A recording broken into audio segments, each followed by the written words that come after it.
সুন্দর একটি মেয়ে, যার সৌন্দর্যে সবাই মুগ্ধ। কিন্তু কেই বা জানতো এই সৌন্দর্যের পিছনে লুকিয়ে আছে কুৎসিত ভয়ঙ্কর একটা চেহারা, দানব আকারের একটা সাপ যে গিলে খেতে চায় সব মানুষকে, যার হাত থেকে বাঁচার কোনো উপায় নেই। এর সাথে লড়াই এক সাধারণ যোদ্ধার, যার শক্তি এই ভয়ঙ্কর সাপের কাছে ফিকে পড়ে যায়। এর জ্বালায় পুরো গ্রাম অতিষ্ঠ হয়ে ওঠে। এই কুৎসিত ভয়ঙ্কর মেয়েটি থাকতে চায় এক তান্ত্রিকের সাথে, যে তান্ত্রিক আবার তাকে মারতে চায়। তো চলো দেখে আসি এই ভয়ঙ্কর সাপটির হাত থেকে এদের গ্রামকে কে বাঁচায়। শেষমেশ কি শেষ করা গেল এই বদমাইশ ভয়ঙ্কর রূপটিকে? তো গল্পের শুরুতে আমরা দেখি দুজন লোককে, যাদের মধ্যে একজন ছিল খতরনাক জাদুকর, যে মানুষের বডির যে কোনো পার্টস কেটে সেলাই করে মন্ত্র পড়ে আবার তাকে আগের মতো বানাতে পারত। এক কথায় বলা যেতে পারে সে মরা মানুষকেও বাঁচাতে পারে। তো দেখা যায় জঙ্গলের মধ্যে এক আত্মা জাদুকরের কাছে আসে। সে জাদুকরকে বলে, আমার বোনের তোমার সাহায্যের দরকার। শুনে জাদুকর তার বোনের কাছে যায়। এখন এখানে দেখা যায় তার বোনের লাশ পড়ে রয়েছে, কাটা অবস্থায়, ধর থেকে মুন্ডু আলাদা হয়ে। এখন তান্ত্রিক কাটা ছেঁড়া বডি ভালো করে সেলাই করে মন্ত্র পড়ে আবার তাকে আগের জায়গায় ফিরিয়ে আনে। সে আবার বেঁচে ওঠে। এখন দেখা যায় জীবিত হয়ে সে এক বীভৎস রূপ ধারণ করে। নিজের মুন্ডু কেটে নিজেরই হাতে ধরে রাখে, আর তার মুন্ডু আর গলা থেকে ভয়ঙ্কর সব সাপ বের হচ্ছে। দেখে তান্ত্রিকও প্রচন্ড ভয় পেয়ে যায়। এখনই আমরা জানতে পারি এই মেয়েটি কোনো সাধারণ মেয়ে নয়, সে এই জঙ্গলের নাগিন। তার নাম নাগিনা। সেই জন্যই কিছু তান্ত্রিক মিলে এর অবস্থা এমন করে এখানে ফেলে রেখেছিল, আর এই তান্ত্রিক এসে একে বাঁচিয়ে তোলে। এখন দেখা যায় এই দুজনের মধ্যে একজনকে এই নাগিন মেরে দিয়েছে, আর যে তান্ত্রিক জীবন বাঁচিয়েছিল তাকে ছেড়ে দিয়েছে, কারণ সে তার জীবন বাঁচিয়েছে তাই। কিন্তু নাগিন তাকে অজ্ঞান করে দেয়। যখনই তান্ত্রিকের চোখ খোলে সে দেখে সে একটা ঘরে শুয়ে আছে। কিন্তু সমস্যাটা হলো এটা কোনো সাধারণ মানুষের ঘর নয়, এটা হলো একটা যৌনকর্মীদের ঘর। এখন এই তান্ত্রিককে এখানে একটি মেয়ের সাথে রাত কাটাতে হয়। তারপর সে ঘরে ফেরে। তার স্ত্রী জিজ্ঞাসা করে, কাল পুরো রাত তুমি কোথায় ছিলে? কিন্তু সে কিছুই বলে না। এরপর আমরা দেখি এখানকার রাজাকে। এই রাজা প্রচন্ড ভীতু, সাথে সে খুব লাজুক।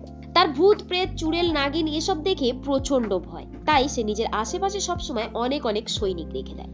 এরপর দেখা যায় সেই নাগিন, যার নাম নাগিনা, সে বদমাস চুড়েল পৌঁছে গেছে এই তান্ত্রিকের গ্রামে। এখন সেই তান্ত্রিকের সাথে থাকতে চায়, তাই সে এই তান্ত্রিকের স্ত্রীর কাছে এসে সাহায্য চায়। সে বলে, আমাকে থাকার জন্য একটা জায়গা দাও। সে এই নাগিনের ব্যাপারে কিছুই জানতো না, তাই সে তার পুরনো ঘরে একে থাকার ব্যবস্থা করে দেয়।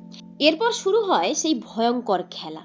এই নাগিনের জ্বালায় পুরো গ্রাম অতিষ্ঠ। সে এক এক করে এই গ্রামের সব লোকজনদেরকে মারতে থাকে। লোক মরতে মরতে যখন প্রায় পুরো গ্রাম খালি হয়ে এসেছে, ঠিক এমন সময় এখানে পৌঁছায় এক যোদ্ধা। আসলে এর কাজ হলো এই সমস্ত খারাপ মানুষদেরকে চিরতরে শেষ করা। আর আজ নাগিনার পাল। এরপর এদের দুজনের মধ্যে লড়াই লেগে যায়। সে এক ভয়ঙ্কর লড়াই, বুঝে ওঠা যাচ্ছিল না কে জিতবে। কখনো যোদ্ধা বদমাইশ নাগিনের উপর ভারী পড়ে, তো কখনো নাগিনা যোদ্ধার উপর। এইভাবে চলে বেশ অনেকক্ষণ। শেষমেশ দেখা যায় যোদ্ধা নাগিনাকে ঘায়েল করে দিয়েছে।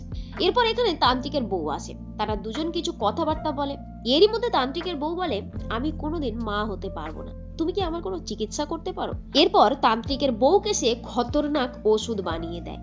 কিন্তু এই নাগিনা চায় এক গালেই তান্ত্রিকের বউকে গিলে খেতে। যখন নাগিনা তার ম্যাসাজ করছিল সে ঘুমিয়ে পড়ে, কিন্তু সে জানতো না এখন আগে তার সাথে কি হতে চলেছে। অন্যদিকে আমরা দেখতে পাই রাজার দুজন সিপাই পাহারা দিতে দিতে এই বদমাইশ নাগিনা পর্যন্ত পৌঁছে গেছে। তারা লুকিয়ে উকি মেরে দেখে, আর এতে তাদের চোখ চড়ক গাছ হয়ে যায়, কারণ সেই নাগিনা নিজের সেই বীভৎস রূপ ধারণ করেছে। প্রথমে সে নিজের পিঠ চিরে পিছন থেকে তার ভয়ঙ্কর সাপগুলিকে বের করে। তারপর সে নিজেও এক বিশাল দানব সাপে রূপান্তরিত হয়। এখন এই সব দেখে পাহারাদাররা অজ্ঞান হয়ে যায়। তাদের পড়ার আওয়াজ শুনে তান্ত্রিকের বউ জেগে যায়। এখন দেখা যায় যখনই সে জেগে যায়, নাগিনা তার নিজের মানুষ রূপে ফিরে এসেছে। এরপর নাগিনা আবার তাকে ওষুধ দিয়ে দেয়, আর সে চলে যায় তার নিজের ঘরে। এরপর তান্ত্রিক তার নিজের স্ত্রীর মধ্যে বারবার নাগিনাকে দেখতে পায়। আমরা দেখতে পাই নাগিনা রাত্রেবেলা বাইরে বেরিয়ে তার আশেপাশের লোকজনদেরকে মেরে তাদের শক্তি নিজের শরীরের মধ্যে নিয়ে নেয়। পরের দিন সকালে তান্ত্রিকের বউ আবার নাগিনার কাছে যায় তাকে ধন্যবাদ জানাতে। গিয়ে ঘরের মধ্যে কেউ নেই দেখে এদিক ওদিক খুঁজতে খুঁজতে হঠাৎ সে দেখতে পায় এক আলমারির মধ্যে বেশ কিছু লাশ রাখা রয়েছে। দেখে ভয়ে কাঁপতে কাঁপতে দৌড়ে সে নিজের ঘরে চলে আসে। আর তান্ত্রিককে এসব কথা বলতে যাবে এমন সময় তার সামনে নাগিনা চলে আসে, আর সে কিছু বলতে পারে। পরের সিনে আমরা দেখি রাজার সিপাহীরা রাজার কাছে তান্ত্রিকের বউকে ধরার জন্য পারমিশন চাইছে, আর রাজা তাকে পারমিশন দিয়ে দেয়। আসলে হয়েছেটা কি, এই পাহারাদাররা ভেবেছে ওই ভয়ঙ্কর সাপের রূপটি তান্ত্রিকের বউয়ের, তো এখন এরা তাকে ধরতে যায়। কিন্তু এখানে দেখা যায় নাগিনা তাকে বাঁচানোর জন্য সব দোষ নিজের ঘাড়ে চাপিয়ে নেয়। কিন্তু ঠিক এমন সময় দেখা যায় তান্ত্রিকের বউ ধীরে ধীরে নাগিনাতে পরিণত হচ্ছে, আর তার মধ্যে চেঞ্জেস আসতে শুরু হয়েছে। অন্যদিকে সেই যোদ্ধা যে নাগিনাকে মারতে এসেছিল, সে গন্ধ শুকতে শুকতে এসে পৌঁছায় তান্ত্রিকের ঘরে। এখন রাজার সিপাহীদের সাহায্যে সে তান্ত্রিকের বউকে ধরে নেয়। আসলে তান্ত্রিকের বউয়ের উপরে বদমাইশ নাগিনার দেওয়া সেই ওষুধ এতটাই এফেক্ট ফেলেছিল যে সবাই তাকেই নাগিনা ভাবতে শুরু করেছে, কিন্তু আসলে সে নাগিনা নয়, আর সে এখন পুরোপুরি নাগিনাতেও পরিণত হয়ে ওঠেনি। যাই হোক, তো রাজার লোকজন আর যোদ্ধা মিলে তাকে ধরে নিয়ে যায় রাজমহলে। সেখানে রাজার আদেশে তাকে মেরে দেওয়া হয়, কিন্তু সে মরে না, কারণ এখন তার উপরে সেই ওষুধের অ্যাকশন পুরোপুরি ভাবে ধরে নিয়েছে, আর সে সম্পূর্ণরূপে নাগিনা হয়ে গেছে। এখন সে জঙ্গলে চলে যায় আর ওই নাগিনার সাথে থাকতে শুরু করে।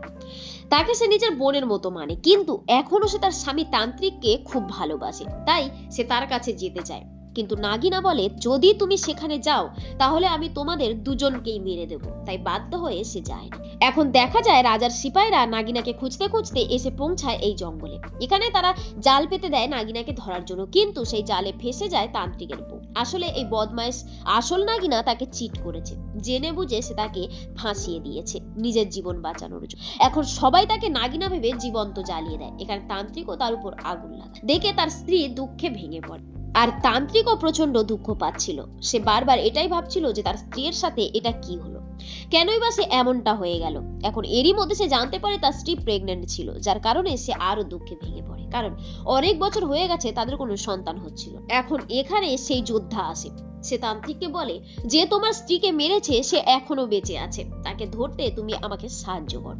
এরপর আমরা দেখি তান্ত্রিক ঘরে ফিরে নাগিনাকে বিয়ে করে। আসলে নাগিনা এটাই চাইতো, কারণ সে সবসময় তান্ত্রিকের সাথে থাকতে চাইতো, যাতে কেউ যদি ভবিষ্যতে তাকে মেরে দেয় তান্ত্রিক যেন তাকে আবার পুনরায় বাঁচাতে পারে। কিন্তু এখন সেরকমটা একদমই হবে না, তান্ত্রিক আর তাকে বাঁচাবে না। তো এখানে এখন তান্ত্রিক আর যোদ্ধা টিম ওয়ার্কের মতো কাজ করে। তারা জঙ্গলে যায় নাগিনাকে ধরতে। এখন এইবারে এদের প্ল্যান কাজ করে যায়, কারণ এখন রাজার সিপাহীরাও এদের সাথে ছিল। তারা সবাই মিলে তাকে ধরে ফেলে, কিন্তু কোনো মতে তারা তাকে সামলাতে পারছিল না। তারা তার উপর কন্ট্রোল হারিয়ে ফেলছিল, কারণ এই নাগিনা ছিল ভীষণ পাওয়ারফুল। তাকে বশ করা এতটা সহজ ছিল না।